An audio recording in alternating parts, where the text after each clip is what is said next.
And I believe we are live. I'm going to wait for YouTube to actually confirm that fact.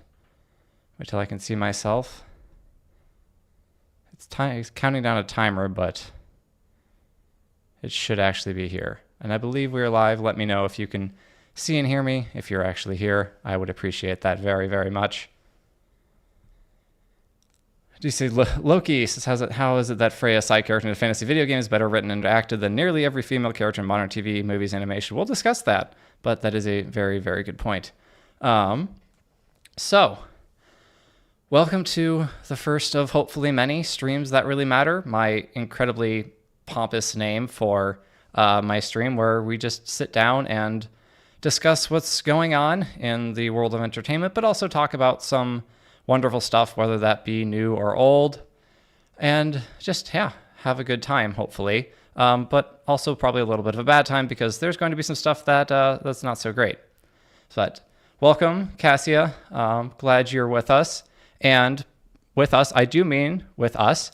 I am not alone tonight. I am joined by my beautiful wife. So, would you like to say hi, Mary? Hi. Yeah. You get used to being on camera. Yeah, I'll get there. It'll be good. But Mary is here because she is, if you can see from her shirt, just as much, if not far more, of a nerd than I am. This is true. And she likes discussing all the various things that I talk about on my channel, and provides a significant amount of input on a lot of videos, not just the ones that are about female characters. Though you didn't write the Toph Kantara video. You just... No, I helped with the outline mostly. But came up with the ideas and, the character beats that you wanted to focus on, which is the most important point. Once I know what character beats I can focus on, that's by far the most important part of it all. But yeah, we're here. Hopefully we will do this a good bit. I'd like to do it on a more or less weekly basis, assuming work and kids and everything actually allows that. And, hopefully in the future we can, have on other guests or something, but you don't have to make an appearance every week, but I like seeing your face. So y'all better too. Anyhow, we want to get to the first topic of the night, and we'll probably spend the first hour or so talking about God of War and God of War Ragnarok, because that's the big video that came out lately, and, it's supposed to be the stream that really matters. So yeah, that's what we're going with. I don't see any chat scrolling. I'm not sure if people just aren't chatting or what, but YouTube's telling me that people are, and I don't see it. So either way, I'm just going to assume that it's working as intended. All right, so I'm going to kind of pose this a little bit as an interview style question to you. What game story between God of War 2018, the first Norse game, and God of War Ragnarok would you say is better? That's a really tough one. I enjoyed both of them a ton. I think I'd probably give 2018 the edge, but I think that's partially because of how focused it was. Mm-hmm. Just the focus. It's a much simpler story. It's much simpler. It had less things to try to do. I loved seeing flashbacks of Faye in the newer one in Ragnarok, but I don't know. I thought her presence in the first one was still very powerful, and just even the first. She's the scene, catalyst for the whole story. Yeah, it was really cool. Just even the first scene of just like him cutting down the tree. Mm-hmm. It was my introduction to Kratos and Atreus, and it was really cool to see that world. Yeah. So the first one has a benefit because it is your introduction to the world, right? There's a reason I love Batman Begins, not more than The Dark Knight, but it's probably closer than it should be, just because it was the introduction to to Nolan Batman. Yeah. And it was so good. And yeah, it just the 2018 game was a much tighter narrative. It is a decent bit shorter. Mm-hmm. There's a lot of things that I think they improved on with 2022. Like there's so much more dialogue and character building as you're just exploring. Yeah. In the Ragnarok game, but just the flow of the character arcs in the first one, the fourth one technically, is much smoother, right? It's Kratos and Atreus growing together, and Atreus has his whole issue where he discovers he's a god, and then has, a very understandable kick where he's felt weak and powerless and sickly all his life, and now he's like, I'm a god. Oh Also, he's like do whatever I want. a small child. What's a Yeah. small child going to do with that information? Right. Yeah. Be a prick about it. Yeah, he doesn't understand at all the weight that that it carries, and so of course he's just like, all right, I get to do whatever I want forever. But I wouldn't say that I like 2018 better though, just because of Ragnarok was so much, and it was largely done so well. I definitely had have had my complaints about it. I thought the Aesir were somewhat underdeveloped. Well, not so much Thor and Odin. Well, Thor a little bit, but especially Thrud and Sif. They had setups and payoffs, and they just didn't feel well earned. But so much of it, I mean, Freya and Sindri and Brock, those character arcs, I mean, they really reached their conclusion. And yeah, like Loki's saying here, you can't have one without the other. You did need a continuation of the first story. And yeah, the amount of characters you had to juggle in 2018 was far fewer. Freya was in it far less. And she had a simpler story too. Yep. She was a more of a side. She's still a side character. She more served just as a warning for Kratos, basically, rather than having her whole arc, which was an awesome arc, by the way. Absolutely. So, I loved it. What did you in particular like about Freya and Faye as like really good examples? And I kind of hate that I'm still using this term, but of course I am. I've had a lot of success using this term. But what did you think about them as good, strong female characters? Like, what made them good examples? I think what they feel very, despite their actual mythological, I don't know, personas. I don't know what the right word is there. They feel very human. They feel very complex. Freya especially is very complex with, all the crap she's dealing with and her whole arc of trying to find forgiveness, trying to let go, as is the whole theme of the second story. And Faye, I relate to Faye as a mom, I think, for the most part. Just her trying to get Kratos, the scene where she's trying to get Kratos to connect with baby Atreus. Like, yes, I totally get that. It's heart-wrenching. So, she's kind of giving him a hard time, but she's like, come on. Yeah. This is your baby. He needs you. Right. I know, Kratos is just hesitant because he's scared. He's scared. Yeah. Because he was not great. What happened to his last kid? Yeah, exactly. But I can definitely see, and especially the voice acting was amazing. I thought the writing was great. But just the complexity of the characters and not just making them one-dimensional, just having to be this one kind of strong thing really makes a huge difference. We just want good human, complex characters. Pretty much, yeah. I love Faye as a character, and I don't understand at all like the hate for Faye, other than she's a little sassy towards Kratos. Oh yeah. And I don't want to beat up on straw men, but I think so many of these horribly written female characters, like just playing blanks of wood, like Captain Marvel, or ones that are intentionally and obnoxiously annoying and aggressively so, right? Like She-Hulk, have kind of made people very sensitive to women with strong character, right? With women who have an attitude, who have who stand up for themselves, who are assertive, right? Whereas those qualities are definitely good to see in a character. We do want that, but that can't be all the character is, right? And that is often what we see in the poorly written female characters, where they are just one-dimensional. Here I am, you got to deal with it. That's not Faye at all. Right. They come off as selfish. Yeah. And she doesn't come off as selfish at all. She comes off as like, this is her rapport with Kratos. Yeah. And I think you made a great point in the video of like, who else does he really like? Brock. Yeah. Who else? What is Brock like? Brock is really blunt to him. Yeah. So right. Kratos appreciates this. Yeah.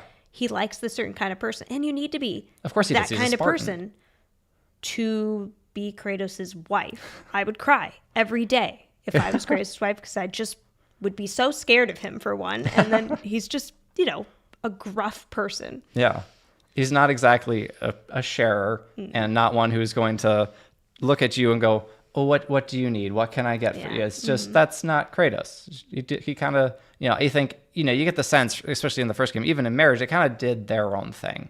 Yeah. They had their life together, and I'm sure they loved each other, but especially with Atreus, like Kratos was just kind of, I think, and someone correct me if I'm wrong, but in the like the novelization, it talks about how he basically went off into the woods to like try to master himself. Yeah, I watched a whole video on that. Oh, yeah. So enlighten me then. And yeah, I think there was like a novelization, or was it a comic of some kind? And it was just him trying to attain his stoicism. Yeah. Which we see.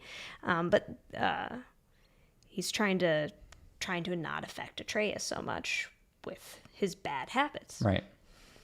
Yeah, like Loki is saying, Loki, I'm glad you're here. This is a perfect stream for you. But yeah, Faye is, she really is balancing Kratos. She's similar to him in like the ways that you said, where she is assertive and she is strong-willed, but she also is very much like wants that emotional connection, which they clearly have. But she's like, you need to have this with your son. This is important. And, seeing that in, obviously we know that because that's the story of the first game. This is Faye's wish that Kratos and Atreus go on this journey together, not just because she wants to be spread from the highest peak in the realms, but because she knows that journey will bring them together, and she knows that they both need that, right? So in the flashbacks in Ragnarok, you really get that sense. You see the origin of this, right? You see you see her witnessing him just totally withdrawn from their child, and she didn't know. She may have suspected, but she couldn't have known he was going to be like that, right? Well, he seems a lot less, like, somewhat withdrawn with her just because that's his personality, but he seems much less afraid of like hurting her feelings. Yeah. Like, because he actually married her.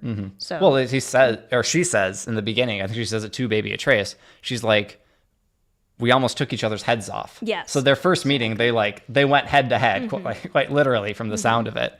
And yeah, and so no duh, of course he's like, okay, he respected her from that moment on, of course.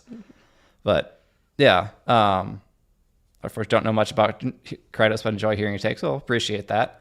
Kratos is a great character, and we can talk a little bit more about him in particular, but we were talking about the female characters, and so I want to talk a little bit more about Freya because, yeah, she's such a good character. And again, I know there's hate for her, probably because she fights Kratos, like kind of beats him, but he lets her. He definitely he totally stops fighting when she shows up as like disguised as a Valkyrie. Yeah. And she's generally kind of mad at him because he killed her son. And again, there's this kind of sense that I get that people are a little sensitive to to women being, angry at men, because there's a lot of women who are angry at men who are just, that's kind of their whole personality in shows and movies now. Well, I think we can recognize as an audience, and the video game makes it very clear, she's wrong. Yeah, she's wrong. She's not in the right to be mad at him. It's understandable. It's not all justified because he was right. Yeah. He was saving her life. And also revenge is just wrong. Yeah. And that's, of course, the whole arc that she goes on where she has to learn that vengeance against Odin will not fulfill her. And that's kind of awesome, right? Again, that's why these stories are so cool, because they have these incredibly meaningful, universal, timeless themes delivered in this unique fashion. Right. Where, Freya gets to the end. Even at the very end of the story, she is, choking Odin with like the magical noose of his own making and saying what Baldur said to her. And yet it's, but it's so good because at the end she does let that go. And that's just fantastic because it shows us that, yeah, no matter how much hatred we hold inside of us, like giving into it's never going to make us better. No. And you look at Sindri at the end of the game. So Carly Barlog described the comic and Kratos rages killers going to a bar and asking for a drink, refusing to drink it.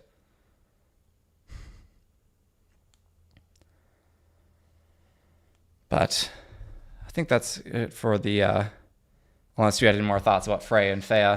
Freya and Faye. Oof. Yeah, I know. I always want to say that. I was more about the 2018 game. I actually really liked the parallels between the two in a way where Faye's whole thing was go out. You have to do things. Safety is not the most important. Whereas Freya, she ruined Baldur by prioritizing his safety above his relationships, above just his happiness. And I think as a mom, I can see that temptation. Oh, yeah. That's as a parent, you can see it too, of just like, okay, got to keep my kids safe, especially if the freaking Norns are... Yeah, let's talk about the Norns being dicks, shall we? So they show up in Ragnarok. Our heroes, was it Kratos, Freya, and Mimir, they walk into the Norns, the fates of the Norse world, and because Kratos he just wants to know where Atreus is. That's his goal. Of course he does, right? And these stupid Norns tell them, well, there's no fate. There's just the choices you make. And as if they hadn't just told Freya, or I mean, it was 100-something years ago, but they had told Freya that her son was going to die a needless death. And then he did because they told her that. Oh, yeah. And yeah, they clearly find it endlessly amusing, right? You've got the one Norn who's like saying whatever they're going to say. Yeah, next. exactly. Saying their lines with them, essentially. And the other one who's just describing it as this play. And then the other one who clearly takes joy in kind of telling people, they're wrong. There is no script. You're all a bunch of dummies and we can predict your every move. Yep. They're jerks. The line from Brock is something like, the opinion of those 3 shut-in spinsters ain't worth a goat fart in a hurricane. Oh, yeah. And it's just, I don't think there's much more to say on that topic, but the Norns are just so terrible. And yeah, they're very, very easy to hate. Yep. Because they suck. Speaking of sucking, Tyr. I remember when you were watching the game or the gameplay footage and writing down notes, you wrote that something along the lines of, Kratos' bedside manner towards Tyr is stop being a pansy. Yep, pretty much. So right away before you obviously knew the twist about Tyr, something struck you as off about him. What was it? And just how did Tyr make you feel when you first met him and as you watched through it? I wasn't sure where they were going to go when I first met him because I wasn't sure. Yeah, in so many stories, especially a lot of anime I've watched, like being the pacifist is kind of like, that's a good thing. Yeah. We don't want to just be warmongers. But he's such a pansy about it. Like, there's a way to be, like, we hope for peace. We don't just seek violence. But then there's, hiding in the shadows at everything. And Kratos is having none of that from the get-go. Especially because I feel like he's like, you're disappointing Atreus. Come on. Are you not a leader of men? Oh, yeah. And we all agree with Kratos most of the time. Most of the time, yeah. Whether or not I should. Especially in that instance where you see Tyr as he's a big dude. And just to see him like physically making himself smaller than like everyone else, just like shrinking down and sitting in a corner is just like, what are you doing, man? This is pathetic. Right. Get it together. And then just at every turn, he's just such a little whiner. And I made a big joke about that during, throughout the video. Basically, at every opportunity, I would complain about Tyr. What's he doing here in Alfheim anyway? He's just ruining the fun that they're having by some perfectly morally justifiable violence. Right, and, exactly. What's he even doing at the shrine? He doesn't want to know anything about this prophecy. He doesn't want to be in Ragnarok, and this is the prophecy that shows him in Ragnarok, so why is he bother being here? But there were so many signs along the way that he is Odin, and that's kind of what I half jokingly pointed out. Odin basically character assassinated Tyr. Yeah, pretty much. Odin took Tyr and was like, well, he mocked him. He made fun of him after torturing him for centuries, assumedly. Because Odin's kind of the worst. Yep. But yeah, it was so interesting to go back and watch all the footage that I had recorded after knowing the twist about Tyr. And you're like, oh my goodness, they tell you so many times. There's so many hints. when you see Odin die in the secret in Groa's shrine, you see like Tyr walks towards it and like bumps past Atreus as if he's not there, and you're like, oh man. And then later in Alfheim, he says there's always a choice when he's dragging the assumed elf corpse behind him, and Atreus or Kratos is saying, oh, that we had no choice, they attacked us. He says there's always a choice. And then at the end of the story, he says, I can't choose to be better. I can't choose to be different. I have to know.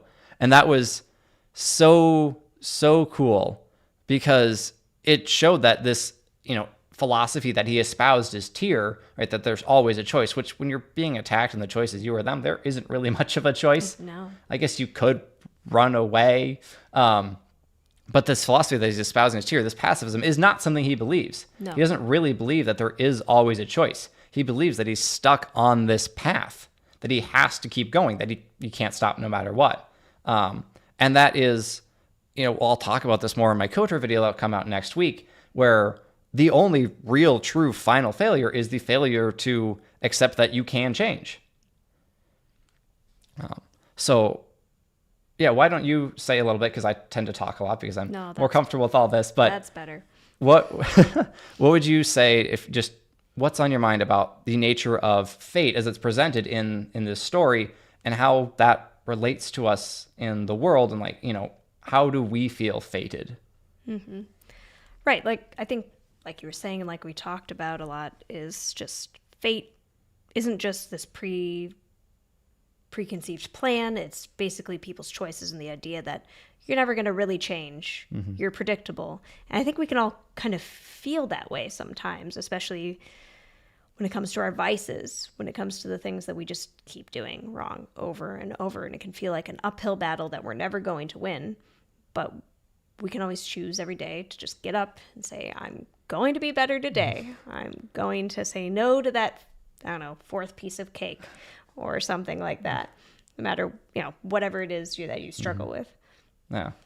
I think, I think I talked about this metaphorically a little bit in the video, where, if you're climbing the mountain of virtue, right, you're becoming better, and then you have a backfall, right? You stop, your goal is to read more, and then you stop reading for a month and you just binge YouTube and scroll through Twitter, right? Then all of a sudden you've just like slid way, way down on that mountain, and now you're staring back up being like, am I really going to pick War and Peace back up? And it's so much more difficult. And you do, and you read a couple pages and you get bored and you pull out your phone, and like that climb is more difficult. Maybe you're sore, maybe, because you know the struggle that's ahead, but you also know the way. That's true. Right? You know how to do it. It's just maybe you've kind of, you don't really want to. The analogy that I use in the video is that of a Souls game, which is not going to be relatable to you. I've watched some of your Souls. Yeah. Where, the hardest thing to do in Dark Souls or Elden Ring or Sekiro or whatever is not actually beat the boss. It's find the will within yourself to pick up your controller after you've thrown it across the room and enter the fog wall again and start the fight all over. Especially after you were one hit away from killing them, and because you're frustrated and you're tilted that you're going to get absolutely creamed because you're in no shape. But you just have to go through that experience. But man, yeah, the themes of just redemption in that story are so wonderful, and I think that's what makes. I don't want to diss the old games at all, because I think they have a good place, and I didn't play them in their time, so I didn't grow up with them or anything, and I know they hold a very special place in some people's hearts. And having played, I've played 1 and 3, and obviously the point of new Kratos is that he's better than old Kratos, right? And it's interesting to hear people not like new Kratos. And I kind of wonder, I ponder why that is, and I want to hear, why do you think that is?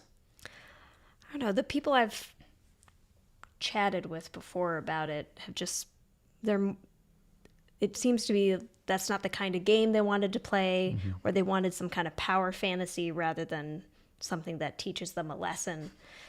But I think the first games were supposed to teach some kind of lesson at the same time, even if they were a bit of a power fantasy. You know, there is that warning against the revenge, just like in the newer games of just it doesn't fulfill him. It doesn't take away his shame and guilt about his family. But I don't know. I think it's a weird thing I don't really understand because I love new Kratos. I think he's really cool, and I don't know why I've heard some people call him weaker because he's super freaking strong and really stoic. It's not like he's runs around being Tyr all the time. He just thinks about his emotions on occasion, I guess. Basically. Yeah. But yeah, so God of War 3 opens. Like the very first thing you see when you start the story is the quote from Plato, "The measure of a man is what he does with power." Right? So right from the beginning, this story is telling you Kratos is not a good person. Right? Kratos has incredible power. He's taken, incredible power. He has like the God of War mantle, and he's using it to decimate Olympus out of revenge, out of his hatred and anger. And because they do suck. They do suck, and it's not like they don't exactly deserve what's coming because but the rest of Greece doesn't. But yeah, and he decimates Greece. Like he knows, or at least should know, that what's going to happen should he kill Poseidon and Helios and everyone else, and yet he does it anyway because he wants to, right? And the measure of a man is what he does with power. Your strength, masculine strength is so often requires good control over your emotions. And what do men often forget? What emotion do men often forget is an emotion? That's what I was going to say when you said sometimes he has to think about his emotions. Like, well, in the first 3 games, he has a really strong emotion all the time. Anger. I hear this all the time where people are like, women are so emotional. And yeah, some of us, I am quite emotional in some ways, but anger's an emotion too. Yeah. Being sad is an emotion. Anger is an emotion. We all need to work to have. We know this control. If we watched Inside Out. Yeah, exactly. Which is so funny because in that movie, I haven't seen the second one yet, but in Inside Out, the anger is at the helm of the dad's brain, and sadness is at the helm of the mother's. And I think that's so interesting. I love how the movie just leans into stereotypes. Yeah, like this is how things usually are. They both clearly conquered. They have like a committee. Oh yeah, and they both conquered that being their complete controller, but they are the ones kind of in charge. So that was kind of their go-to clearly before they became adults. Right. And I think a really good definition of like masculinity and femininity, maybe not definition, but good representation of the masculinity and femininity is like good masculinity is being able to rein in your anger, right? To not let it dominate you, because men do get angry like a lot, and being able to, let go of that anger to not let it drive you is huge, right? Femininity is, often you're driven by more, basically the opposite negative emotion that makes you, instead of making you want to punch a wall, it makes you want to just like go lie down and cry up, curl up in a ball and cry. Yeah. And go being have able to a bunch of ice cream. Yeah, exactly. And being able to not, binge eat Starburst and watch all 6 hours of BBC's Pride and Prejudice is a very good thing, as much as you might want to, but maybe just leave the Starburst at home next. But let's see. I don't know the references there. Look, I'm not familiar with King Cola or King Conan, but hey, I might have to check them out. Yeah. Oh, no. Tony says Kratos' story is one of the best redemption stories overall.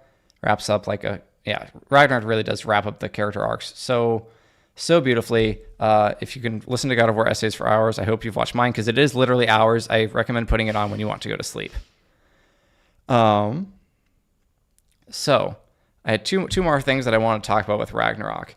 The first being the relatability of Kratos and Atreus, which I think was something that it wasn't so much a thing in the first game, right? Because it's the story of a father and son struggling to bond.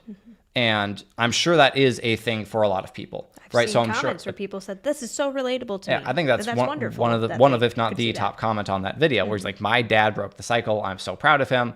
And that's just the coolest thing to hear, right? That's someone's father, and I'm sure lots of fathers have, because people go through generational abuse, generational trauma.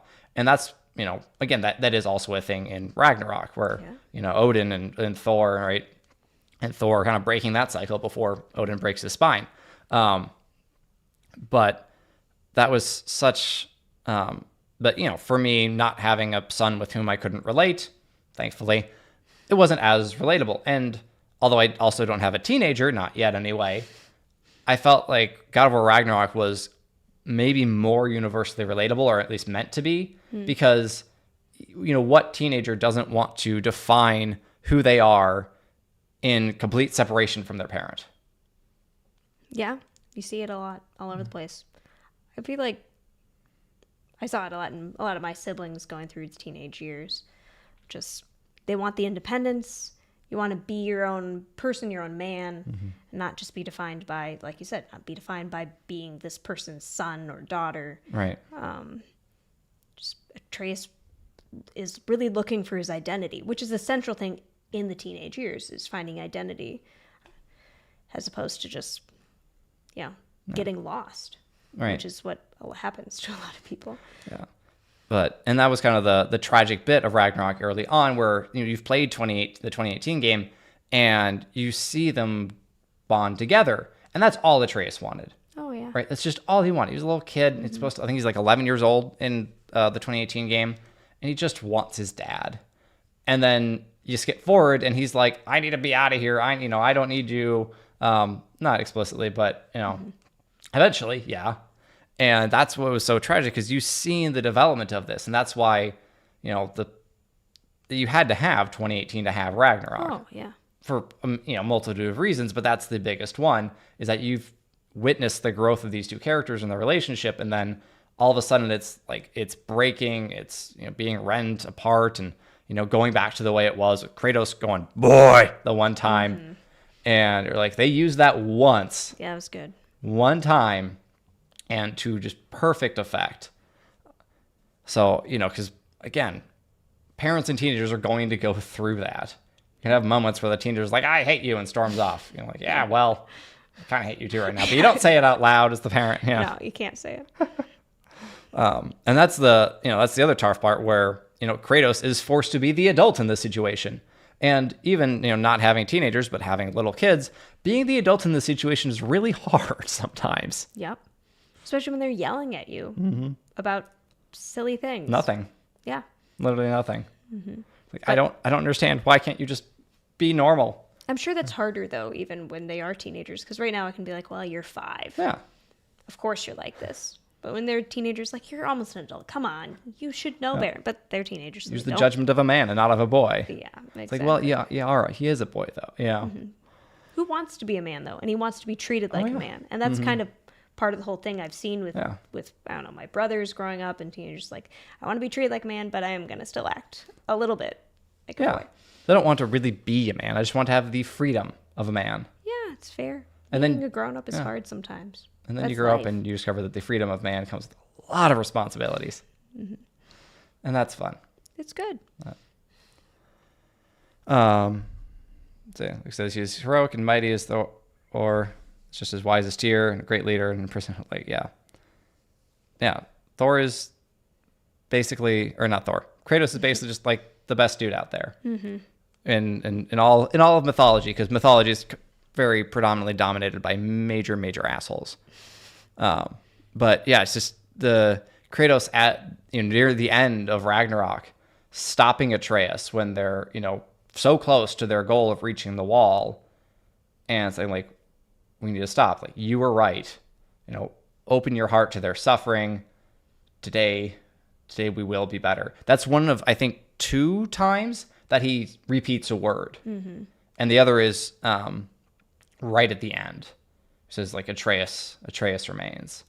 And of course, and like, that's kind of all extra meaningful because he says his son's name twice. Right? He's just really holding on to, to Atreus, even as Loki departs. But, back there where he says, today we will be better. And you're just like, this is what everything has been building towards. And it's such an amazing payoff, because it wasn't just Kratos going on a journey, it was Kratos going on a journey with Atreus. It's like Atreus teaching him things, and then him turning around and teaching Atreus, right? Like the lessons that, Atreus taught him by just being a teenager and Kratos having to struggle through that, Kratos finally apologizing to Atreus for his failures. It all led to that moment. I think there was a comment on the video that said right there, that's where he really broke fate, right? Where he acted exactly the opposite of how everyone expected him to. Oh, yeah. Well, I think that moment is so important because it's very much a ends don't justify the means. Like, of course, they want to go take out Odin. That's a just cause. Yeah. But you have to do it the right way. You can't just plow through the Midgardians just because they're kind of in the way. And they are kind of fighting you because Odin just set them there as his human shields. But you have to, if you can, you have to do it the right way. You can't do wrong in order to do the right thing. No. And I do see the point of that comment because up until that point, especially after Brock's death, they had been pretty much just following prophecy because they're ticked off. Yeah. And, you hear it in Kratos' voice when, they say, we're seeking, we have nothing left but justice or something. And he says, justice, this is not justice. What we seek is vengeance. Every path I walk leads me back to vengeance. And you hear it in his voice, just like the anger and the resignation to that fate, right? He really views it as fate. It's like, I can't do nothing. Like, Odin has to go. And we're all right there with him. Totally. That's the right thing, is that Odin has to go, but you have to have the right reasons, the right way to go about that. You have to be better than Odin when you're killing Odin. There you go. That's pretty much all there is to it. So that moment where he tells Atreus, today we will be better, is, that's like the crowning moment of his character arc. And then, it's got a lovely, what's the fancy word that I learned in the book club that one time, denouement, where he fights Thor, which again is, it's all part of the climax, but, and he tells Thor, what will you do now? And those words live, as they say, rent free in my head. Just, they're always in my head. It's not a bad thing to think about all the time, because that applies to our lives too, where it's just like, yeah, I messed up then. Okay, what will you do now? What will you do now? It's so funny playing Knights of the Old Republic right after God of War Ragnarok. Just like immediately after. I just switched gears and went into this one. These are the same themes. These are pretty much the exact same themes. You have so many parallels, and I'm keeping the KOTOR video short because I'm exhausted and can't make another super long one. But it's like, man, I do talk about God of War, and I'm going to because I can't resist. I can't help myself. But there are so many parallels, not just for, like Kratos, but for Odin as well. The refusal to accept redemption. Oh, those are super cool. Let's see. Oscar says, speaking of Brock's death and fate, Brock is so important to the story, being the truest and most genuine character. He's the last nail in the coffin for Odin. Brock. Just most genuine. That's a great description of Brock. Absolutely. It's a very kind description of Brock. No, but I think it's fair. It is true. It absolutely is true. It's putting Brock in a good light, but a true light. Where Brock is genuine. Like, that's what Kratos says about him. It's like, he speaks plain. That's what Brock does. He speaks plainly. He simply speaks his mind. And yeah, it's he's just, I don't know. There's nothing deceitful about Brock. He's one of the characters I felt like I didn't talk about enough. Somehow, in 5 hours of video, I didn't talk enough about certain subjects, and Brock, I think, was one of them. He's not in the game as much as a lot of the other characters because he doesn't need the same growth. Yeah. Like, even Sindri, he needs to have his arc, and Brock has a little bit of his with the, when they go to the spear. I'm totally forgetting the name. Yeah, the Draupnir spear. Draupnir spear. And just his the nature and the form of things, and just kind of lays out the themes of the whole game for us because he's Brock. Yep. He's great. I love that. Yeah, your central theme one of the central themes one of the central philosophical points comes from Brock. Yeah. of all people, it comes from Brock. Oh, yeah, Brock the philosopher. Yeah. And it's not even, again, this is my point with the way they told the story in this game. It's not during a cutscene. It's not during, a pre-rendered, adventure for you to watch. It happens as you're just walking around. I mean, I think you're standing on like the lift, right? So you can't really miss it. They do make sure you can't miss it. That's good. But yeah, it's said during this moment where you're just kind of waiting for, it's essentially a loading screen without being a loading screen because the game doesn't have loading screens except after you die. And it's so beautiful. And then, again, I point this out in the video, but Kratos, doesn't go, he goes, when Brock says that, when Brock says the nature of form thing. And it's like, oh, Kratos is thinking about that. Like he's processing an abstract thought. That's pretty cool. And then he turns it around. Yeah, being the bro of bros, asking for Brock's blessing, right? I mean, what a moment that was. Well, and I think, for one, I think it's Kratos, so he's also very genuine.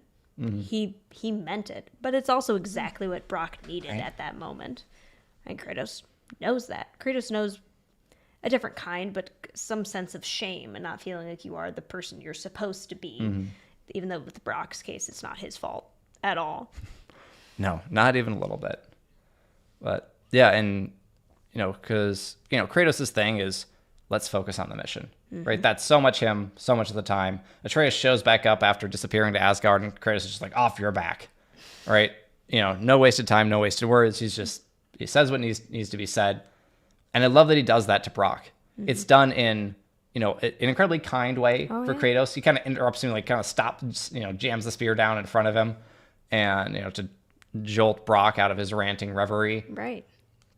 And then, but the way he delivers, it is a form, or it's the nature of a thing that matters, not its form. He says it so gently for Kratos. Right. And it's just like, this is the way that Brock needed to hear it. And yeah, I love Brock's blessing of the spear. Again, it's one of the time where like these two incredibly gruff, blunt characters are together. And yet it's one of the most tender, gentle moments of the whole story. Well, that's going to be one of the great things about just showing friendships in stories. We all love a good romance or whatever, and that's there. But I love seeing a really good bromance, a really good friendship. And I wouldn't even say Kratos and Brock necessarily have that because they're just not emotional enough, honestly. But or in it together enough. But like, you can tell they deeply care about one another. That's why they do the things they do for one another. I mean, Kratos talks about I help my friends. It's what I do. And this just very few people fit that description. Brock is one of them. Right. That's what he says at the end. He's like, I've met many on my journeys. You are one of the few I would call friend. And there's something interesting wherein someone commented on the video, it's like, it's kind of jarring to hear Kratos call people friends, not allies or comrades, but friends. Because that's, I mean, again, the word friend has been around for who knows how many years, but it does seem to be a more modern word. And so I think that's kind of it for me, at least. I don't know, maybe the word's older than I think. But, a friend is someone that you care about, that you love for their own sake, right? A comrade or an ally is someone. Greek word. What? Philia. That's love exactly. of friendship. It's a Greek word. Yeah. Works well for Kratos in this specific instance. Right. And that's why it's so meaningful for Kratos to say friend, because if he says comrade or ally, that basically means someone with a common purpose, which is not bad, but friendship is another level to that. Right. So Kratos doesn't just kill, he says to Freya, he says, like, kill to protect my son, to aid my friends, not just because you will it, basically. He's telling her off. And I think that was super cool to hear him say friends, because that implies more than just I'm helping my comrades win a battle. Yeah. Right? It's like I'm helping my friends achieve what they need. Right? Helping them fulfill their own good. Right. It's essentially it's loving somebody and willing their own good, not just your shared goal, but what's best for them. Yeah. So Brock is a mirror to our own nature. He sees us how we should see ourselves, and even being rude and vulgar makes the people around him act on their true nature. Right? Like Brock really does like make people better. Right? He makes so many people better, and it's funny just how much they love him. Sindri, loves him so much he brought him back from the dead. And I don't know if this is actually true, but I'm thinking about it. So Sindri has this whole germophobia thing. Oh, yeah. In the first game, he says it's because someone, it may be Freya, I forget, tells him that germs exist, basically. And so he, gets germophobic. But in Ragnarok, he tells a story about how he rescues Brock, or 3/4 of Brock, from the Lake of Souls. And he's like, all the souls there like tried to stop me. He says, I can still feel them crawling all over me. I'm like, is this what he's really like? Is this really where his fear came from? So I'm pretty sure it's confirmed that that's why Brock is blue. Okay. It's because he's only 75% there. In the first game, Sindri says something about him like not wearing gloves or something while handling raw metals, and it's like, okay, but I think it's actually from like him not being all there, which is kind of interesting. Yes, Greek and Greece was a lot more sophisticated than the tribal lands. That's true. They probably did have actual words like friend and stuff. But, so hell's unsanitary. Yeah, I mean, fire, they say fire is cleansing, but I think there's such a thing as dirty fire at some point. You want to talk about the more controversial aspects of God of War? Sounds good. All right, cool. So, there's always the claims of like, oh, it's God of woke or whatever, Yes. and that stuff. And there's the whole Sweet Baby Ink involvement, which we're not even talking about Sweet Baby Ink because they're garbage and they deserve to be treated like garbage. That's thrown away, never thought of again. But, just with when people call things woke, and I'm someone who like, people would absolutely describe me as anti-woke. Like some people would, right? Yeah. It's not that I call things woke or I hate, or whatever, but it's one of those words that people throw around. And words that people throw around bug me deeply. Yes. And not that there's not a time and a place to use most any word, but words get overused, and when words get overused, words don't really mean anything. Because back in like 2018 when Black Panther was coming out, I feel like woke was meant unironically by people describing themselves as like aware of racial inequality. Right. Which they discovered in 2018, I guess. Greetings, Victor. Good to see you, man.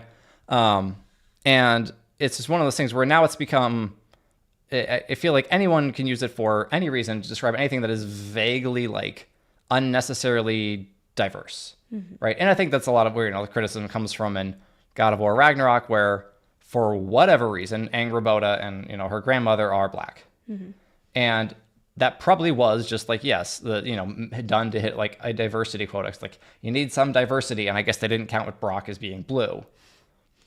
But it's just, I don't know. I think it's a real shame that people will take stories that are incredible and write them off for one little bit of admitted, like, kind of pointless stupidity and fluff. Yeah, honestly, if you or somebody hadn't told me that the controversy around that, I probably wouldn't have thought about it twice. Yeah. Like, it didn't really come up. It was just kind of, she's in the game. She's a good character. I like Angrboda. Yeah, she's a decent character. Again, I felt like she could have used more development. Well, yeah, she's not in it as much. But, well. Love the shirt. Oh, thank you, Ninja Beck. I'm sure you can see the helmets behind, too. So, presents from my lovely wife. In Lost Pages of the North Myth podcast, explaining the forging of Leviathan. He's going to cut his head off, hence why Sindri had to rescue him. Like, Brock cut his own head off? Because, yikes. Hey, John Patrick Tan. What's going on? But, yeah, so it's one of those things where if, the word woke has, like, lost most meaning. I generally understand what people mean when they say it about certain things, but it's best used to, if you're going to use it, it's best used to describe, like, an entire group, like woke Hollywood, right? Hollywood is a hive mind that just values like performative diversity above actual storytelling, right? If you say that, okay, fair. But I feel like you should just say Hollywood values diversity over actual storytelling instead of calling them woke, because more words are generally better than fewer. But more is always better. I feel like there's also the element of like Kratos not being I don't take shit from anyone, I just take what I want, and like him not being that is like because people call current Kratos soft. Yeah. And, soft, beta, woke, whatever. All terms we like to throw around. And that's one of those things where, being like, fellas, is it gay to be emotionally mature? I'm just asking. It's one of those things where, like, I keep saying it's one of those things. I gotta stop doing that. I'm not very used to talking in a live format. I'm usually quite scripted and just looking at the camera into my teleprompter. But when you're talking about guys going soft and, it's not as masculine. Well, no, it's not as, if you think about masculinity on a spectrum, right? Or any trait of masculinity on a spectrum, such as, assertiveness, right? There is on the far end, there's not taking shit from anyone. And then on the other end, there's being a doormat, right? And people would call not taking anybody's crap as most masculine, right? I mean, this is what people are, didn't like about my Walter White video. Some people are like, he's being more masculine when he's, being more assertive and taking what he wants. It's like, well, I understand that assertiveness is a stereotypically masculine trait, right? But it should be properly ordered, right? Being assertive to the point of just utter selfishness is not properly masculine. And, to say that Kratos is like gone soft because he's less selfishly, horrifically destructive is, how would you put it? Stupid. Thank you. Wife reveal. Hey, Zenyatta. Wow, Zenyatta. Oh, nice of you stopping by. Just being emotionally mature is one of the most masculine traits in human nature. You get it. Moniker's anything but soft. Yep. A fly got in his eye, an axe fell on him and nearly cut his head clean off. Oh my gosh. Okay. He still doesn't take anyone else's shit. He really doesn't, though. Like, if it is true, like, shit, like they, like Freya, he doesn't take Freya's shit. No, when she says just kill things. Yeah. He speaks back. If she says something true, he generally accepts it, he doesn't really defend himself from true accusations. But yeah, he really doesn't take her crap. No. She said Kratos went soft. You didn't see how he killed Heimdall. Oh, and that was a great moment. So I think it was like a Reddit thread that I stumbled across when I was just researching various things. Maybe kind of like, what was Kratos feeling this time? Just getting at these perspectives. And someone mentioned how you can see Heimdall literally kick dirt into Kratos' eyes. And that's when Kratos like unleashes the god of Sparta. Where he just like levels Heimdall in 2 seconds flat. Oh yeah. I mean, it is brutal. Like you compare that to some of the other punches he throws, and you're like, oh my goodness, he just snaps. Yep. And the fight is over, just over. And it's kind of awesome because you're like, oh man, Kratos went ham. You're also like, hang on there, like hang in there, big guy, and like that's what Mimir says. It's like this isn't who you want to be. Yep. As he's brutally killing Heimdall, and I think overly sarcastic productions put it covered in a pint of his enemy's blood. Yeah. Right there, he's just or it's kind of those moments where like, oh, like you kind of appreciate it because you're like, yeah, Kratos kick ass, but also Heimdall sucks. Yeah, Heimdall is terrible. They really made you hate Heimdall, and they really made you feel like Kratos did in that fight, even though Kratos doesn't really interact with Heimdall that much. Yeah. Oh. But Heimdall's just such an annoying little twerp that when Kratos just kicks him like through the earth, you're like, all right, yeah, you deserved that. He did, but again, Mimir's right. Like this isn't. He's losing control, right? Don't lose control. Heimdall did have to die, but didn't necessarily have to die like that. Yes. And again, I love that scene so much because Kratos gives him a chance. He gives him a chance. He shows him mercy, which is beautiful. He gives him a choice. Like, you don't have to do this. You can stop. You can be better. And what does Heimdall do? He continues to be the worst. Yeah. Well, like what takes over in him is his pride. His pride. Yeah, absolutely. It's like, you don't get to pity me. Yeah. You do not get to decide my fate. Kind of was basically God of War version of Homelander. I haven't really seen The Boys much, but yeah, it's he's just such a dick. By the way, the Japanese trailer for War of the Rohirrim looks A lot better. Okay, we're gonna talk about that in a little bit here because we're coming up on an hour, and that's about how much I wanted to talk about God of War Ragnarok. How do you feel about Heimdall being Odin's kid and how Odin treats his kids? That's right. I don't think I knew that when I made the video, but Heimdall is Odin's kid. Oh, I kind of assumed they mostly were. Okay. I didn't know that, but yeah, that makes sense. I mean, I guess pretty much all the Aesir gods. Also, Odin's the Well, Sif worst. isn't, but- Heimdall's the worst. Yeah. Makes sense. Apples and fall far. Yeah, exactly. But yeah. Oh yeah. Odin treats his kids just horribly. Right. He just uses them. And I kind of wish I had known that when I made the video because it's an extra point to make in just this, this theme of generational trauma. Right. And again, the OSP video talks about how, they basically say, fate is synonymous with generational trauma in God of War Ragnarok. Right. Where, the sins of our fathers, or mothers in, case of like, you've got like, not so much Baldur, but like Angrboda, right, where she's kind of abused and neglected by her grandmother and stuff, and she has to overcome that and decide to basically break from her people, break from fate, and like intervene. How those two are synonymous, and how that's an extra point in that favor where you've got Heimdall, and then in contrast you've got Thor, right? Two characters who face the same end, or very nearly the end, literally like very, very similar. And I'm just like, wait a minute, this is so similar because Kratos, like, he pins Heimdall to a wall with a spear, he pins Thor to the ground with a knife, and then he lets them go. Well, actually, he doesn't let Heimdall go. He does blow Heimdall's arm off after Heimdall says something about killing Atreus. Yeah. But he gives him an opportunity to stop, and he does the same thing with Thor, and Thor does because he's breaking the generational trauma. He's got a kid. Yeah, he has a reason to break the generational trauma. And he's just less of a dick than Heimdall. He's less of a dick than Heimdall, but he's got someone to live for. Right? Heimdall has Odin to live for. That's it. Right, and if he fails to stop Kratos and Freya from, in their mission, he fails to kill Kratos, he's probably dead, or at least in timeout for a long time. Right. I mean, we saw what Thor did to, was it Magni or was it Modi? I get the two mixed up. I believe it's Modi that he beats the crap out of, and then Atreus finishes the job. So I'm assuming Odin's not going to be much nicer. No, probably not. Probably be a lot meaner, but a little more subtle about That's it. That's probably true. Yeah, a little more diabolical. Yeah.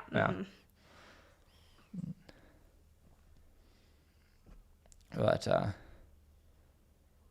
anyhow, we've talked about Ragnarok for almost a solid hour now, and I want to kind of switch topics here a little bit. Okay. And we're gonna Sacred Children of better, pretty much. Hey, Masters, with what character from Ragnarok do you mostly see yourself in? All right. Well, we'll consider this one for a little bit then. Do you have a quick and easy answer? I mean, there's not that many girls, so it's a little easier. Doesn't so have probably to be a girl. What? I know it doesn't have to, but Yeah. I do probably more Yeah. easily associate with the girls. So probably Faye. Yeah. Not to put myself up on a pedestal. I'm not probably as cool as She's Faye. not perfect either. She has she's a not. very She's dark past that we Yeah. kind of get This a is a little. good point. Yeah. She Which was you don't. trying, I think, with her dark past. Too. Oh She yeah, was trying but to she help, has failures, right? She's failures. Yeah. Don't we all? Man, I mean, I'm not. I'm rather grateful. I'm not a ton like Kratos because, man, is that a rough too. He's history great, but you're covering from. Me too. I don't know. That's a tough one. I feel like if I say I'm most like Brock, that's both like insulting me and really like pumping me up, because I'm not nearly that coarse or rude most of the time. Yeah. But I'm also like, I feel like I'm not that genuine. But It's hard to be that genuine. You're a pretty genuine person for the most you. part, I think. But yeah, I don't know. I definitely, I mean, just because Kratos is on screen so much more than anybody else, you probably see more of myself in Kratos because he's there. Yeah. Right. And, I am a dad and I have kids who I do struggle with sometimes because they're kids and kids are tough. And so, yeah, I probably see more of myself in Kratos, mostly because he's actually on screen. And there are some shared struggles which don't so much relate to other characters. We're all skilleder when we want to be Kratos. So true. If you had a choice of mythology for the next God of War saga, what would it be?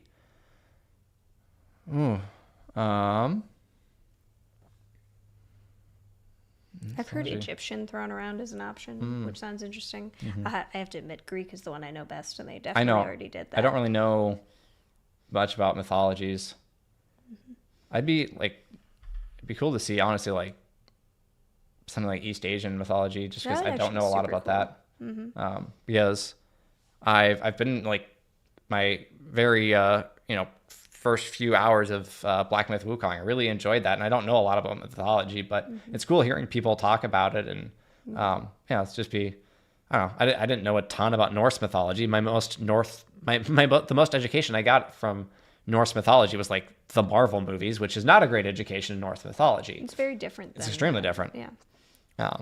But yeah, I don't know. It's got to be Egyptian. Oh, that's right. Yeah, I did hear Kratos meant some of the Egyptian gods of comments. I did. Yes, that's right. I did know that. But we have hit an hour on Ragnarok, and so I'm probably going to switch us topics because we want to talk about some stuff that's coming out for the next half an hour to an hour, however long we go and have steam.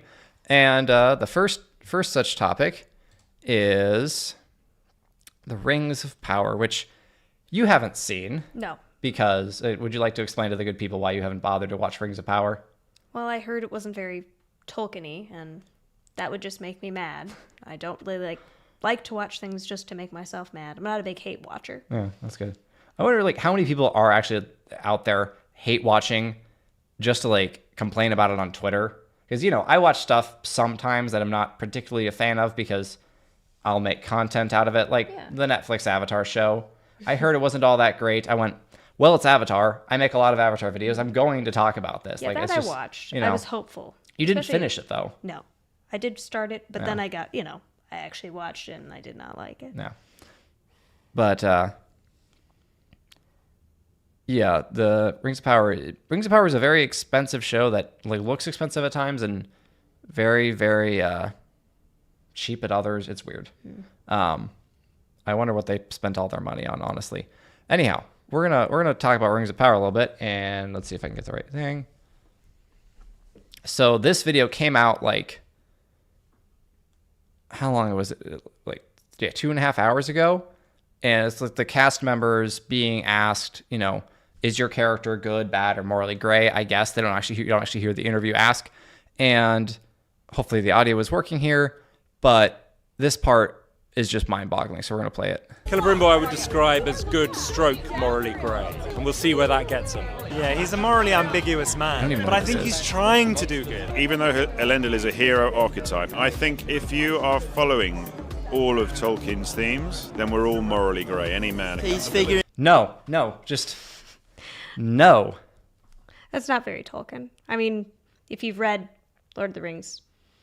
there's some, people who struggle, say, Boromir or something, but Aragorn I would not describe as morally gray. Even if you say that, even if you're defining morally gray as we have good and evil struggling within us, even if you define it as that, that's still not super Tolkien. No. Right? And that's not what morally gray is. Yes, that's true. Right? Morally gray is it doesn't really exist. It's like people, morally gray worlds are kind of one where it's just there is no good choice.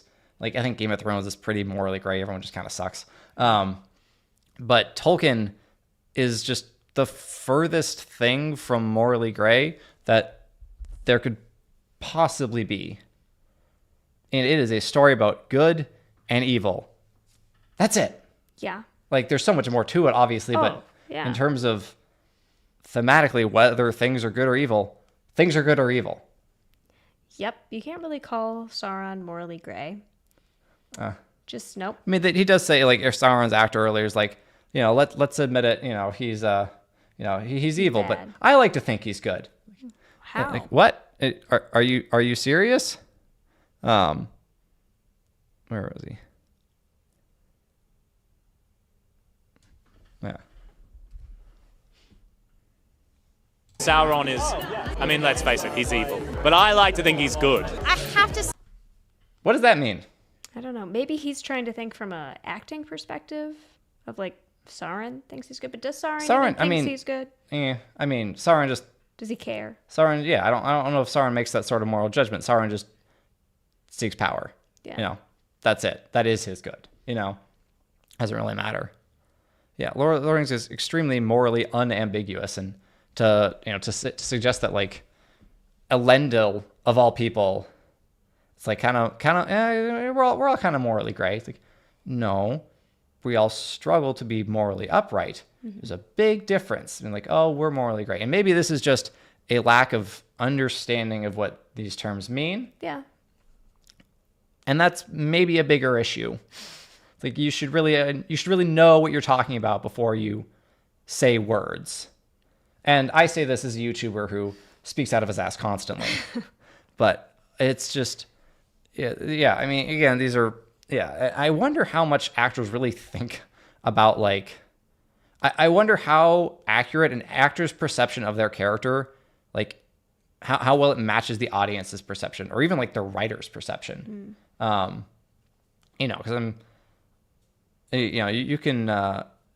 you can dress up your character when you're talking about them in an interview, so and to say like, oh, they've got this great arc or whatever, and then it turns out it's just not really a thing. Right. You know, I know I haven't watched it. I know you watched part of it, but Greg Owen put out a 2.5 hour long video on The Acolyte and how just the writing is terrible. And I know a big part of that, where this is the common complaint that I heard, is that the character motivations were just all over the place. Yeah, that's what he was saying. Again, I didn't watch The Acolyte because I didn't Don't want care. to be mad, Yeah. and I don't care. But yeah, and like having acted a little bit in high school, there was one role I was in where my character motivations changed. Yes. Depending on like the scene I was in. Yeah. And it drove me insane.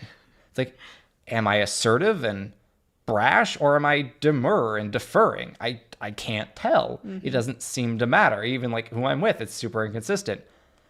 And I'm like, you're professional actors. Like, do they give feedback to the writers? Do they like, this doesn't make any sense for me? Right. I don't know. I mean, maybe they're just so happy to I be have no having idea an how much actor power role. they have. Oh.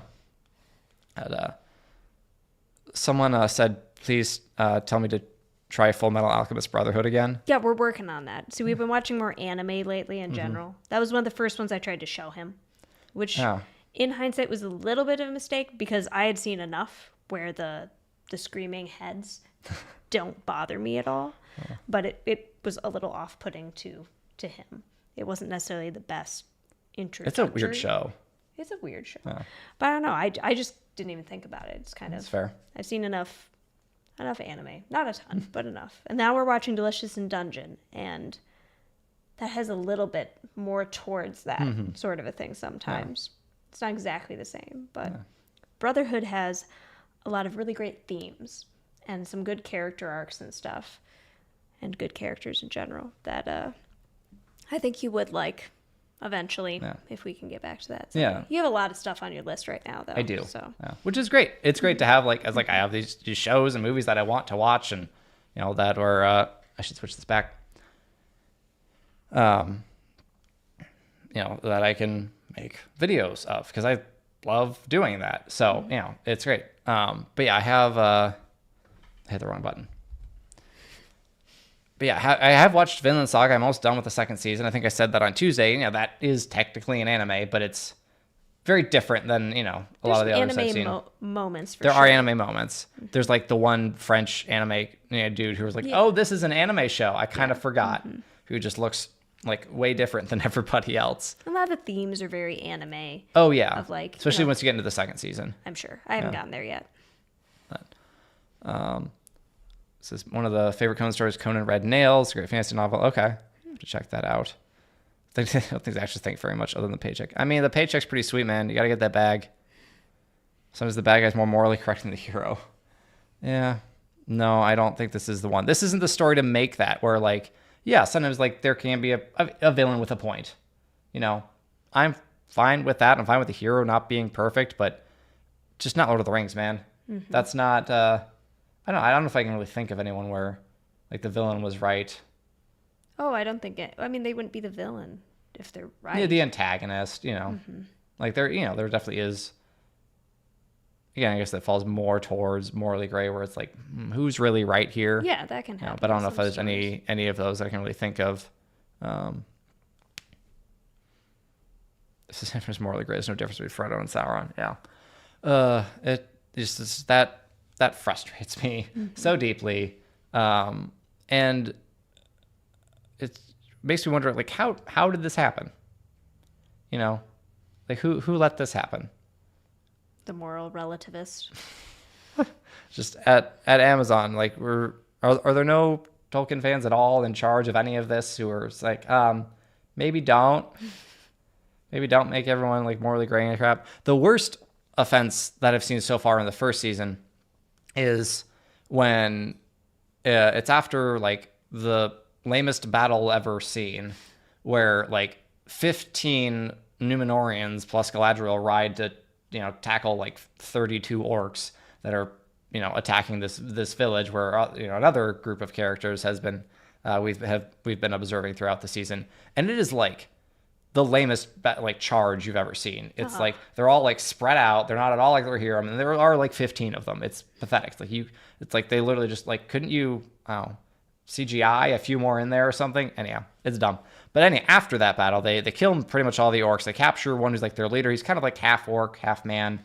Don't ask me how that works. Yeah, I've seen some reviews of it, and I kind of know the scene you're talking right. about. And like Galadriel has this conversation with him, and he's like, "You've lost yourself in your anger and your quest for revenge," which isn't terrible for her, right? Because like, yeah, she is kind of like, I mean, she's also chasing down but like his point is basically, we're not so different, you and I, is a little bit of what he says. Classic it's like, bad guy. No, you are. I probably shouldn't hit the desk. You are different. You're an orc. And the thing is, Tolkien had kind of a conflict with this. I don't know if you know this. Because, I mean, the orcs are pure evil, essentially, that's right? kind of part of their thing. But where do the orcs come from? Well, weren't they elves? They were elves. They were like, originally they were elves that Morgoth took and twisted. Right. And so now you've got this question: are orcs are supposedly pure evil beyond redemption? But that's not what Tolkien believes. Tolkien was a Catholic. Tolkien definitely believed in redemption.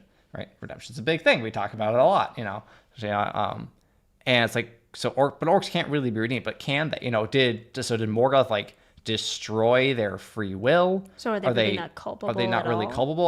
Are they not really even because they don't seem like quite people on the at all? Angel level, where you've got the fallen angels who there's no redemption because they made their choice, and the way their will works, they were informed enough and smart enough to like make that decision. Orcs don't really seem to fit that. No, because they're kind of dumb. So, but Tolkien's because there is redemption in Tolkien's world. Absolutely. Right. And it's like, and this is something that basically Tolkien kind of struggled with after the fact. Right. He made orcs and goblins just kind of these evil, fantasy creatures. Well, right. It's fantasy. And then he's kind of like, wait, and so I'm not sure where in his letters this is exactly, but it's definitely in there. He kind of struggles with this concept. And, so it's all well and good to not really, accept it or, know what you're doing yourself, but the hubris to think you can know better than the professor himself is stupid. Right. And so that's why I'm like casting the orcs as, kind of maybe they're not so bad. They're not really so different. No, they are. That's how Tolkien wrote them. Write them that way, please. That's pretty much the end of the story. There's not really a great answer to, can orcs be redeemed? There's not really. So just be like, okay, they can't. They're evil. Morgoth did what Morgoth did. We're not really sure. They're basically, they are basically subhuman. That is how Tolkien wrote them. Whatever conflict he may have felt, that's how they exist in his world. Just do that. It's easier. You're not going to wander into all of these stupid, traps, or you're trying to examine philosophical questions that you're just not qualified to examine. Hell. The easiest way to write the novel Tolkien ever wrote is to flip it on its head. Ugh. Man. Appreciate you grow your channel so organically, and now to introduce a big person, make it legit as can. Top no you appreciate it. Oh man. Yeah. So Rings of Power is coming out. Season 2 is coming out soon, and based on this little clip, I'm sure that we are in for just a wonderful philosophical time. It didn't switch. What? I don't think it switched. They hit the wrong button. Oh, who's missing? Yep. Okay, so here's the guy I'm talking about. Is it not going over? There it is. There we go. Okay. Misunderstood is what I would This say. guy. Came in as morally grey. Morally grey. Morally grey. I think my I'm sorry. Oh wow, we really got to the end. That's why the title here. They character is saved it off the absolutely end. morally great. I think if people want to paint him in primary colours, I think that's a big mistake. Morally grey, you know. I think morally technicoloured, I think, is what he is. My character looks after her this is. people, so you can interpret that however you want. Oh, and I will, lady. I will. But yeah, this is Adar, I think, is this dude. Yeah. It's like misunderstood. No. You're a freaking orc.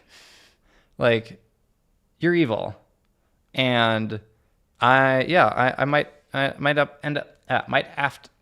to end up having a rather fun time with this show, or at this show's expense, because I didn't do it for the accolade because I didn't bother watching it. I didn't care. My care level for Star Wars is definitely less than Lord of the Rings, right? Like, despite what the helmets on the wall would say, like, I love Lord of the Rings so much more. 50 Shades of Morally Grey is hilarious. I love that. I'm probably going to steal that. I will credit you. But yeah. They all want to be Gandalf. But Gandalf at first. Yes. Yeah, Gandalf in Fellowship. Adar is evil. Adar is an orc. Orcs are evil. Adar is evil. Very simple logic. But yeah, I did, like I said, I did it with the accolade. I didn't care enough to watch the Star Wars thing, but like Rings of Power, you come mess with Tolkien, you're gonna get it. You know, this is why I did that with Avatar. It's like, you mess with Avatar, I'm gonna let you have it. Right. There's also more Star Wars stuff that comes out, Oh, there. so it's kind of harder to. There's so much. keep up. There's a video by a YouTuber named Drew Gooden, he's got like a ton of subscribers, 4 million subscribers. It's like, I think the title of the video is "How Much More Star Wars Do We Need?" He released it, I think it was even before like maybe not before Ahsoka, but definitely before the accolade. And it's just like, there's just so much, and so much of it is just bleh to garbage. Right? Like, tell the good people what Star Wars you've watched recently. How many of the recent shows have you watched? Ahsoka? Nope. Acolyte, you already said no. No, I didn't watch that. Bad Batch season 3 First few episodes, I think. was even more than the first. Oh, might have just been the first episode. Though honestly, I could have watched more of that. I don't mind Bad Batch. I think we just. I got lower standards for it, honestly. Yeah. Obi-Wan Kenobi. I watched the first episode of Obi-Wan Kenobi. Book of Boba Fett. First episode. Yeah. Andor. Oh, I watched all Andor. Of course you watched Andor, because Andor's actually good. So it's one of those things where, like, I am very excited for Andor season 2. Oh, absolutely. Anything else that Disney puts out, Star Wars wise, it's like, well, See I what guess people we'll say. see. Yeah. Yeah, and that's what I did with Andor. Exactly. I was after Obi-Wan and Book of Boba Fett, so I was like, The trailers look decent, but I thought the other ones did too, and then I was very disappointed. And so I didn't even bother at first. And I heard it was really good, and so I watched it. It was really good. Thank goodness. Oh, it was so good. It was so refreshing. Just that first few scenes of Andor, is like a core memory to like my YouTube brain, is watching the very first, or the scene where Andor talks to Brasso, his buddy back on Ferrix, and they're having this conversation about like establishing Cassian's alibi without saying the word alibi or excuse or whatever. And It's like, here's what we did. Yeah. Yeah. and it's like, oh, you understand the relationship that these two have without them talking about their relationship. We've been friends for how long now? Yeah, And it's something like, that. oh, hey, this is good writing. That's when I knew I'm not just being super picky. Yeah. The other shows just suck. I remember, I think I started watching it before You did. I remember watching the first few scenes, and I texted you, I was like, oh, this is so much better. Thank goodness. Just what a relief that was. Like, I want to like Star Wars so badly. Star Wars is a huge like part of my, I don't want to say a huge part of my life, but like my fiction loving life. Yeah. It is one of the most dominant franchises, of stories that I've consumed. I'm wearing a Star Wars shirt. I have Star Wars books and paraphernalia behind me. Oh yeah. Some of the games I've put so many hours into so many various Star Wars video games. And yet, how would you describe modern Star Wars? Meh. Mostly. That's a perfect example. And that's the worst thing that Star Wars can be is I don't care. Mm-hmm. It's the worst thing that could happen to Star Wars is that people stop caring. Mm-hmm. At least with the prequels, I definitely still cared. Oh, I very much cared. Very much cared. We'll have that discussion another night, like whether or not the prequels are good, because I could see like we generally agree. So we also have to like watch them again. I know we did not that long ago. But I would kind of want to refresh my memory. Mm-hmm. And I know there are a lot of people who love the prequels, and if you love the prequels, no hate. I'm glad you love them. It's good to like things. It's great to like things, especially the prequels. Definitely want to love the prequels. Yeah. But that's a topic for another night because I don't want to be here all night. Oh man. The best Star Wars story doesn't even have Jedi. Yeah. And like I'm fine with good Star Wars stories not having Jedi, but the Jedi are core to Star Wars. And like the best Star Wars stories should have Jedi. I mean, Republic Commando. Fair. I'm comfortable with there being some really good Star Wars without Jedi, but there definitely should still be really good Star Wars with Jedi. Absolutely. So as long as they make that. But I think that's, like I say, the worst thing that Star Wars can do is make its fans not care. Mm-hmm. And I think that's what happened with The Acolyte. Despite, however many people you may see screeching about it on Twitter, the vast majority of people who don't talk about Star Wars on Twitter because they're not major nerds or, just majorly addicted to social media, just didn't care. Well, that's why it got canceled. Yeah. They just didn't watch. Yep. They watched for, like you did. Like, you're a very good, like, normal, nerdy Star Wars fan. You're into Star Wars. You like Star Wars a lot. Star Wars great. But if it's not good, you're not going to watch. Mm-hmm. Tough, That's kind of the danger of making a TV show rather than a movie. Yeah. You put out, they spent so much money. I think their budget was something like $180 million for 8 episodes. That was maybe 5 hours or so of content. And yeah, it clearly didn't do so great. These people just didn't care. And a lot of the ones who cared at first stopped caring because it just apparently wasn't very good. Mm-hmm. So, and the rest of the people like me who are just not really watching new Star Wars shows until I actually hear that they're good, never gave it a chance because I heard it wasn't very good. Mm-hmm. The most genuine praise that I think, from my perspective that I heard about it was like, yeah, it's okay. The people who try to kind of be balanced, it's either, yeah, it was all right, maybe 6 out of 10. And then there were a lot of people who were like, this is the worst thing ever. And, I don't really know. I can't, haven't seen it, can't judge it. But I should remember when Andor came out, the worst thing I heard was, it's boring. I went, well, there are definitely worse things than that. And then the criticisms of it just kind of went away. Mm-hmm. People weren't making fun of it on Twitter every week. And I should have noticed that then and been like, wait a minute, this might actually be good. If they're not talking about it on Twitter, it's probably actually good. This is something to note for future. Star Wars could be the American Odyssey's Pilgrim's Past, but it was in the wrong hands. Oh, so true. Oh, okay. So Carlos says, who's a more important pillar in their own universe? Uncle Obi-Wan or Uncle Iroh? See you, Loki. Thanks for stopping by, man. Hanging out.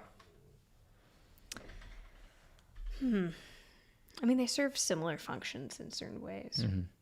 Like they're huge catalysts for mostly a particular person's journey. At least I'm thinking original trilogy. Yeah. For Obi-Wan. Because he feels more Iroh-ish there. Not that I dislike him in the prequels. He's actually the best part.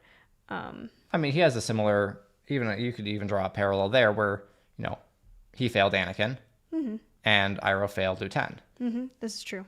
I think, obviously there's a little bit of difference because Iroh was doing bad things. Yeah. But yes. I think Iroh, I think Iroh had more of an impact on Zuko emotionally and stuff. Of course, Obi-Wan has a huge impact on Luke, but that's mostly in a starting his hero's journey, drawing him into the fight instead of him just being stuck on Tatooine for forever. And that's huge. That's important. But I also love Avatar and Uncle Iroh so much. So, well, yeah, I mean, you could make the argument that Obi-Wan changes the fate of the entire galaxy when he tells Luke to use the Force. And Luke, that's true. uses the Force and blows up the Death Star instead of it blowing up the rebellion. Yeah, this is true. So that's huge. Yeah. But I do think Uncle Iroh more, because Iroh is in such a smaller world, right? Star Wars galaxy is just huge, right? There's so much, there's, especially, playing Knights of the Old Republic, which is 4,000 years before the events of the original trilogy. And even in that, they talk about how like there was a race that dominated the entire galaxy, and then they got wiped out by like a random plague that only targeted them, basically, and also their own corruption and greed and lust for power, and Classic. thus infighting and everything. Classic, right? And there's one character who talks about it's like we'll try to fight our fight, but the galaxy will go on. Right, things will change. Whatever the Sith Empire, even if they take over, they won't last forever. So that's kind of thing. One of those things where it's like, yeah, Luke saved the galaxy, but saving the galaxy isn't forever. Sequels don't help with that. In that, No, they don't. Basically, the Empire comes back. No, they don't. Basically does the same thing. We'll save that. We'll save that whole conversation for Sounds another good. time where we can rant about the sequels, and we'll cover Star Wars in general. Tony K, appreciate you stopping by. Obi-Wan is more central to the universe. Iroh is more central to the character development. I could definitely see that. Yeah, that's 'Cause totally honestly, fair. Yeah. Yeah. So Andor, yeah, I mean, I can see how Andor, like, it starts off pretty fast in the first couple scenes or so, and then it definitely slows down a bit. I never minded. It's, I love character-driven shows, and when you do those right, I'm going to be engaged, right? Because I'm always thinking, what's their motivation? What are they planning? Et cetera, et cetera. If it makes me think about it for you a little Right. bit, that's great. That's all it has you to think do. Breaking Bad, Better Call Saul, those can be a little more slow paced in some ways, obviously. Oh, yeah. Not in others. There's lots that happens in the first Oh, episode yes. of Breaking Bad. But, oh yeah, I mean, Better Call Saul is a great example of just a character-driven show that, it has its pace. It kind of takes it slow, but it's excellent. Okay, so we're heading to like the last half. Oh, okay. Another question. Have you read the Wheel of Time books? Books are incredible. Avoid the TV series like the plague. Yeah, I've heard that the TV series is very, very bad. I read the first book. I liked it. I didn't love it, and there are like 17 of them or something, maybe 14. And my only real motivation for wanting to finish it would be because the last 3 are written by Brandon Sanderson. And if you can't tell, behind me are a bunch of Brandon Sanderson books split between 2 shelves. So I kind of want to read Wheel of Time just for that. But no, I haven't. Yeah, $14. Thank you. Yeah. No. And yeah, you haven't either. I watched the first few episodes of the show, Oh, that's right. and it wasn't very good. Yeah. So, but I don't judge the books off of that, obviously, because that happens to a lot of franchises. Yeah. I was talking with my cousin, recently, and he was saying that the magic system does kind of get like firmed up. Okay. Like it gets more explained, which that bugged me in the first book, where like the magic system seemed very soft and unexplained. And soft magic systems are okay, I guess, but I'm used to Brandon Sanderson. And yeah, I was kind of like, what's going on here? But yeah, maybe one day. Yeah, But not a lot of time on my hands at the moment. that's fair. Okay, so the last topic that I really major topic that I really wanted to cover, I'm happy to go on other tangents, would be, once again, Master, he's asking you, soft shell tacos or burritos?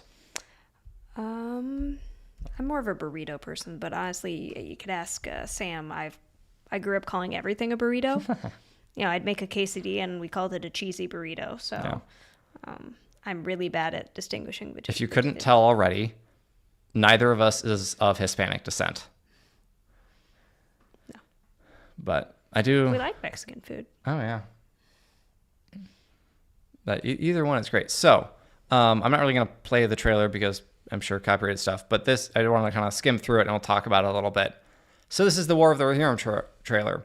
You wouldn't be able to tell, though, looking at the first frame, considering it's a shot of Peter Jackson's movies. What does this tell you? Well, we're relying pretty heavily on people liking Lord of the Rings, the movies. Just like, please associate us with that. It worries me for the not trying to be kind of standing on our own merit. You know? Well, that's the thing. And this is the weird dichotomy that you see with like Rings of Power and like live action Avatar, and probably this too, is that they want to stand on the shoulders of giants, but they also want to tell their own story, right? They don't want to tell the story that Tolkien necessarily told, because I mean, they're creative. not what this is about, right? They're like, we want to do our own thing, but it's like, how do we draw people in? Well, Lord of the Rings, we're like, hey, you remember this? I mean, it even says, right? Like, yeah, like this is Peter Jackson presents or whatever, you know, groundbreaking journey, blah blah blah. Back to right. It's a lot of the. I know, right? It's like a solid 20 seconds of the trailer is just shots from the original movies. Which on the one hand, you know, I do like shots of the original movies, and that's probably what they're going for. Yeah. Remember the other thing, like you're like, you could move before you show you our thing. Exactly. Right. And then now we actually got the animation, and honestly, it doesn't look bad. It looks pretty good. The animation looks really nice. Yeah. Not that I'm the best judge. It reminds me of Vinland Saga. Yeah, I mean, yeah, you got the semi-Viking-ish look here. So, and here's our main character, Helm Hammerhand. Well, here's Helm Hammerhand, and here's our main character, Helm Hammerhand's daughter. That's her name, at least as far as Tolkien was concerned. So I went and read the part of Lord of the Rings where they are mentioned. Right, it's in one of the appendices of Return of the King, of course, because that's all anybody has the rights to. Right. And there's a lot of stuff you could go with from there too, honestly. Oh yes, there's plenty of stuff. Heck, they even mentioned Aragorn and Eomer going to war together, and I'm like, why can't we see that? That sounds like fun. Right. It'd be a great time. And I'm totally cool with this. Like, their story is quite interesting. So I'm gonna do a little bit of a lore dump for y'all. Hope you don't mind, and you probably already know this, but maybe you don't. You don't. I don't. I'm sure. But if y'all know this, well, good. You get to hear it anyway. So Helm Hammerhand is the last of the first line of kings in Rohan. I don't know if there's the two rows of burial mounds outside of Meduseld. Right. One of the first line of kings and the second line of kings of Rohan. Theoden is in the second line of kings, obviously. But that's right. There's apparently like a Japanese trailer. And so go check that out. Maybe that's better. Know, maybe they trust them a little bit more. Right? Maybe they rely less on the nostalgia bait for a non-American audience who didn't grow up falling in love with these movies. But anyhow, so Helm Hammerhand, this lovely gigantic fella here, he, as they show in the trailer, he's got kind of this rival landlord dude who, very, very powerful dude who Helm socks across the face. And, well, okay, there's a problem here already with lore accuracy because that dude who Helm just crushed. I think he was hitting him first. Helm hasn't hit him yet in the trailer. Helm hasn't hit him yet? No, he was just punching Helm. See? You seek a throne. Oh yeah, he's hitting Helm. Okay. Okay, well, at least there's that. But anyhow, in the story, that dude shows up and is like, "Hey, let Wolf, my son, marry your daughter." Right. Your unnamed daughter. Yeah. And he'd been kind of causing trouble in general, not really listening to Helm, not respecting him as king. And, but even though Helm, brought him to his called him to his summons, to his councils, dude would just come whatever he wants. I forget his name. And he shows up, proposes this alliance. Helm's like, yeah, we'll leave that for another day. And then afterward, walks him outside and basically is like, I'm done with you. And punches him once and kills him. unprovoked. So unlike here, which is kind of interesting because Helm kind of does like, a rather ruthless thing, not entirely unprovoked. Like, it has a reason, but not necessarily a justification for it. No, right? I wouldn't say that's a good thing to do. And then the two factions basically declare war on each other. And Rohan gets overrun by like Dunlandings, and I think Easterlings and Haradrim even like show up and basically overrun Rohan and force them to retreat to what would later be named Helm's Deep, right? And so they're besieged within Helm's Deep for like quite a few months through there's like a long winter, November through March, which sounds like a normal winter to me, but whatever. This is the south of Middle Earth, so I guess they're not used to long winters. And Helm Hammerhand becomes like kind of this legend because he would, sally forth from Helm's Deep, if it was called then, and just wreak havoc among enemy lines. And they couldn't stop. Like, he fought with his bare hands. He's just a complete monster, basically. Just, shredding enemy lines. And then one day, after his younger son, who I believe is called Hama, which is a name that is, it's a Rohan name, goes off to try to find food with, some men, and they never return. His older son had been slain defending Edoras, and then Helm goes out and freezes to death, basically, upright, like eyes open, ready for a fight still.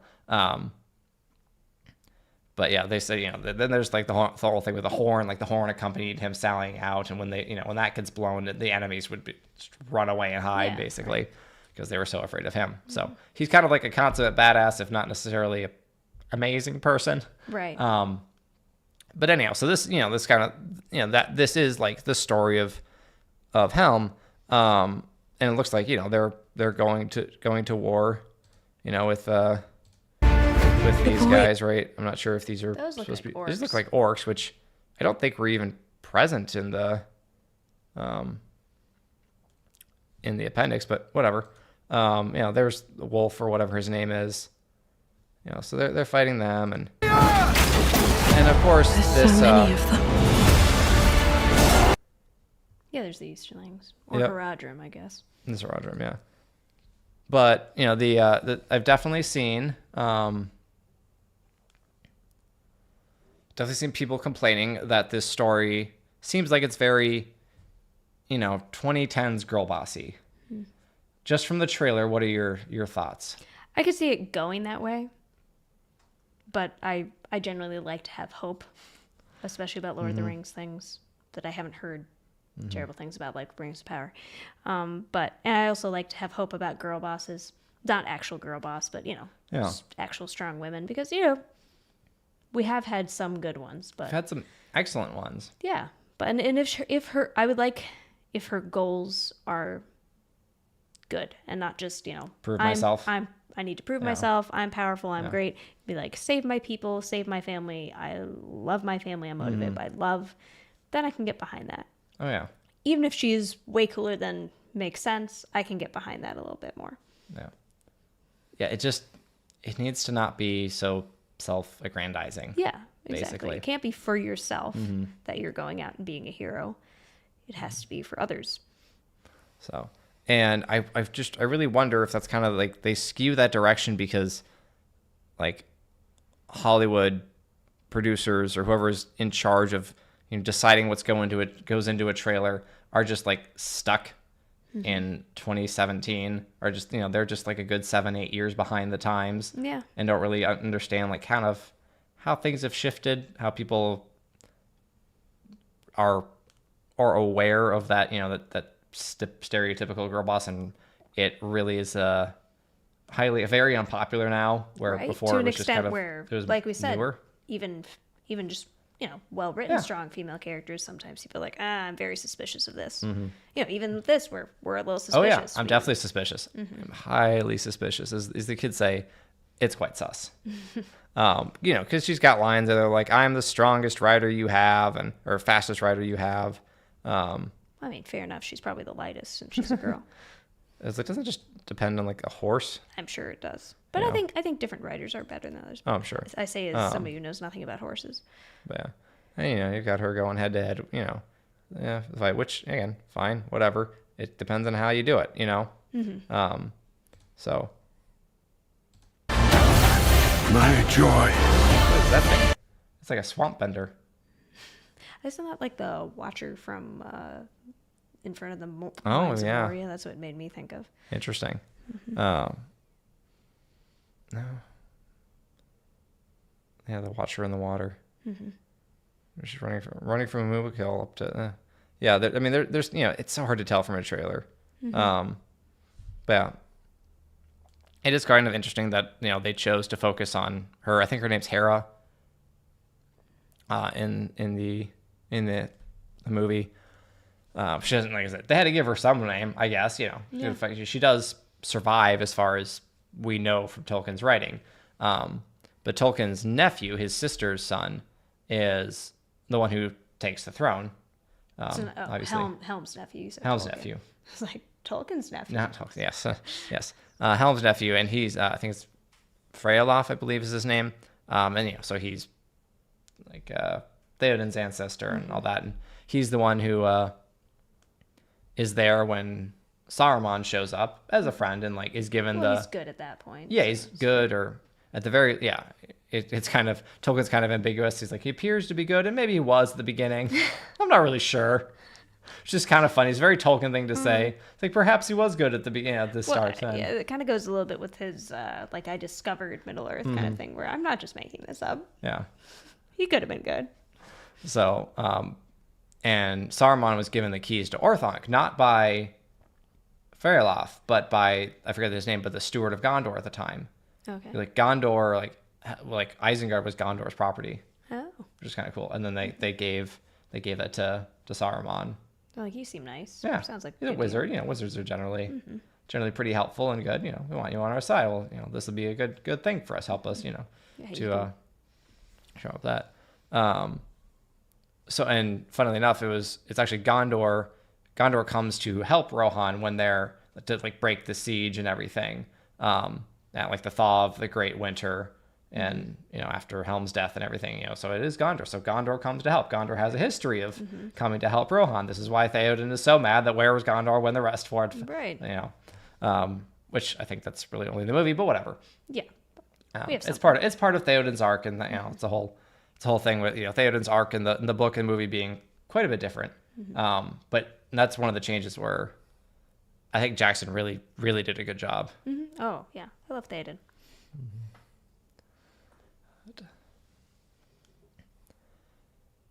Okay. First experience on stream, on camera, how's it been? Good. I like talking to you. It's always a good time. Yeah. No complaints. That's good. Yeah, we'll try to do this pretty much every Friday.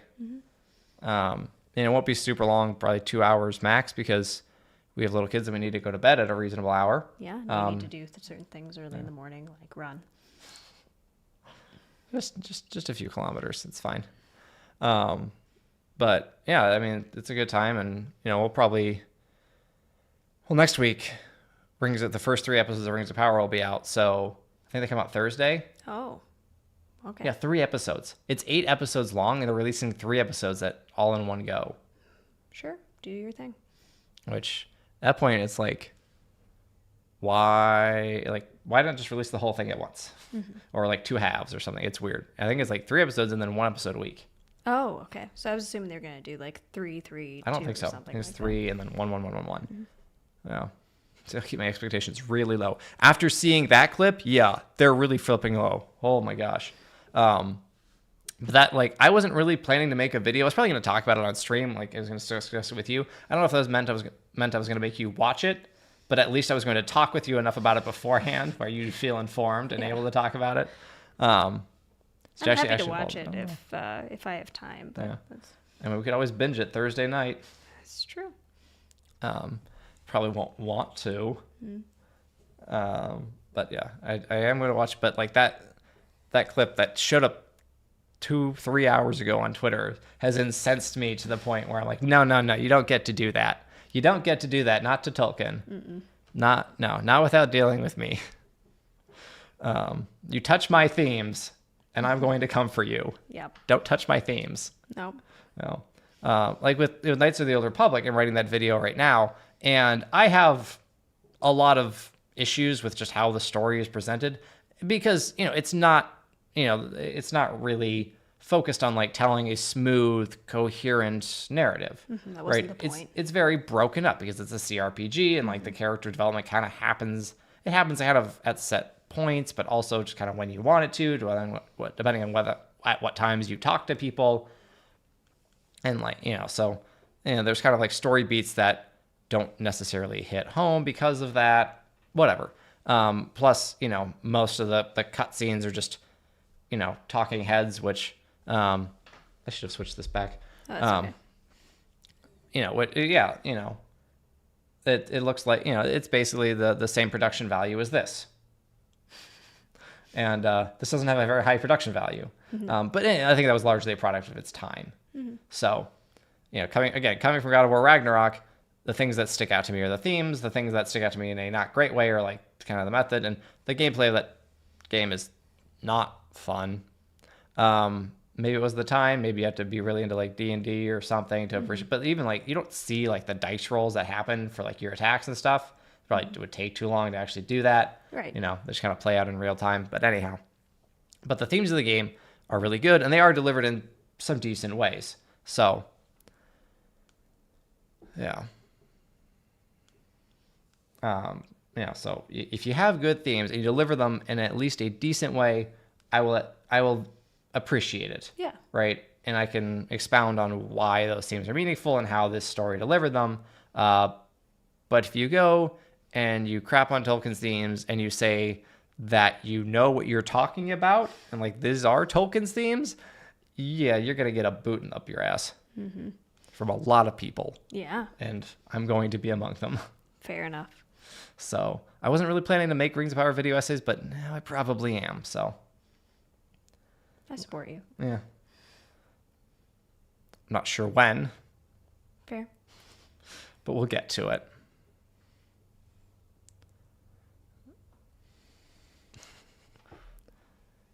Releasing multiple episodes at the beginning doesn't seem like a good sign, especially 3.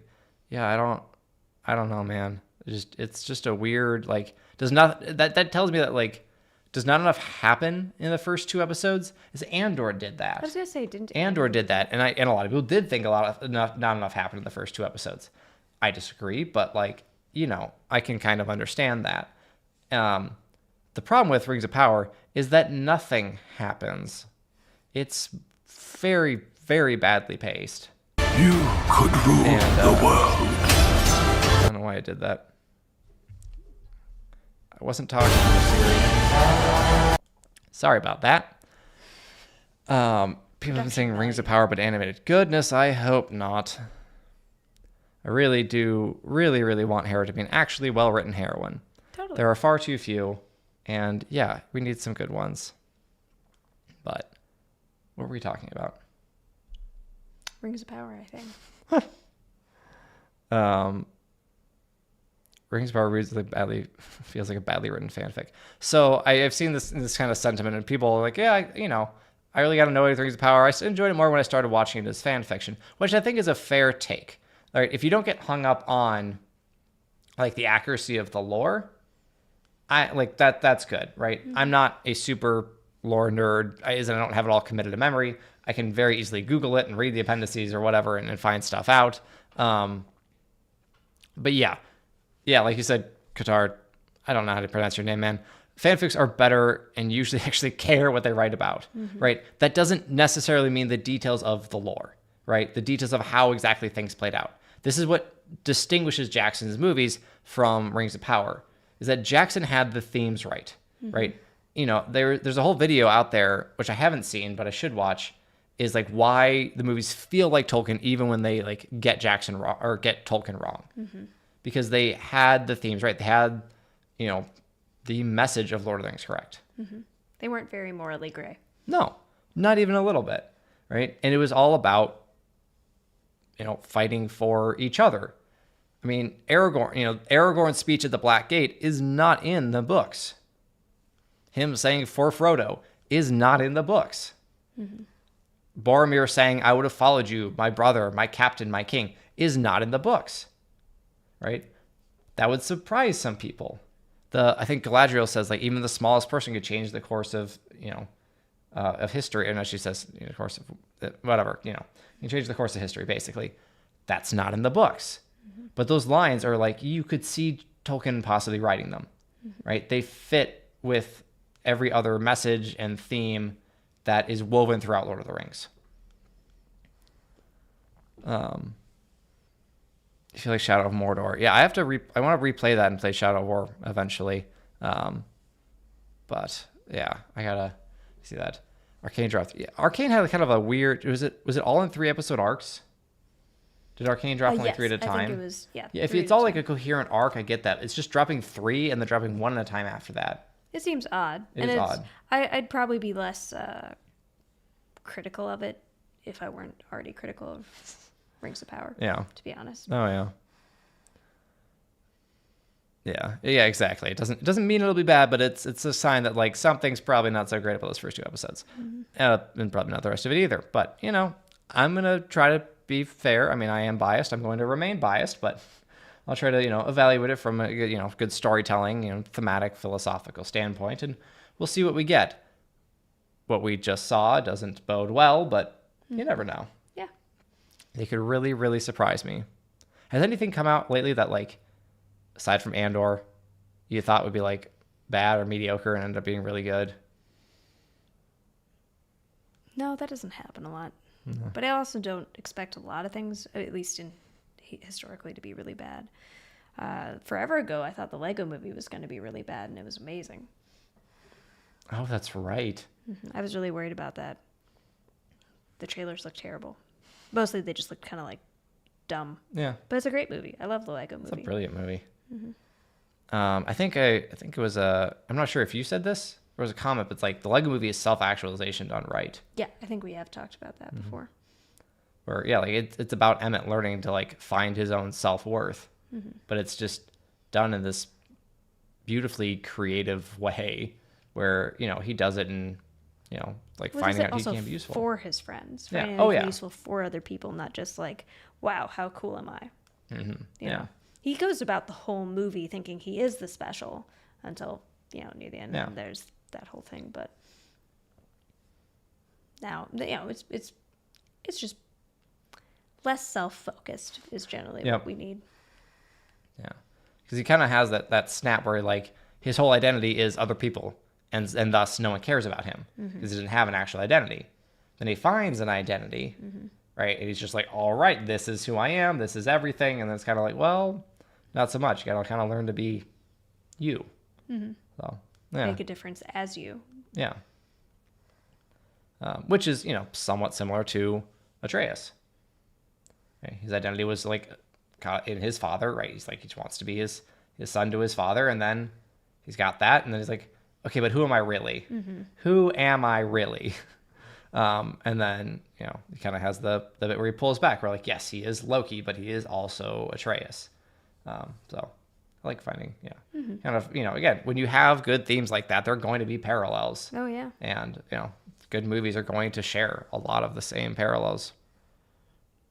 Now we need to Samwise video about the Lego movie. So many movies, man. So many movies and shows. I'm like, this is so good. I should make a movie about this. Do you know how long I've been like, I got to make a Gladiator video? And I haven't yet. Oh, love a Gladiator. But yeah, because that's like perfect movie. What? It'll come. It'll come. It'll come. At some point, I'll be like, all right, I'm just sitting down and doing this. It'll be good. You're 10 years old. Oh my gosh. Yeah, I believe that.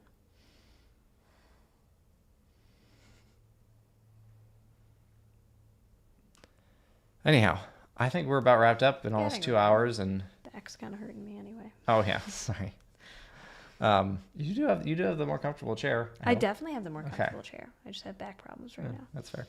All right. Well, yeah, I will see you guys hopefully Tuesday. The plan is to do play more Black Myth Wukong Tuesday night. Unless I get super caught up in editing, but I would like to do that. It's a nice couple hours of break, and then hopefully next Friday we'll be back to probably mostly talk about Rings of Power. Unfortunately, we'll have something good to throw in there. I always want to talk about a story that really matters, right? That's kind of the whole thing at this channel.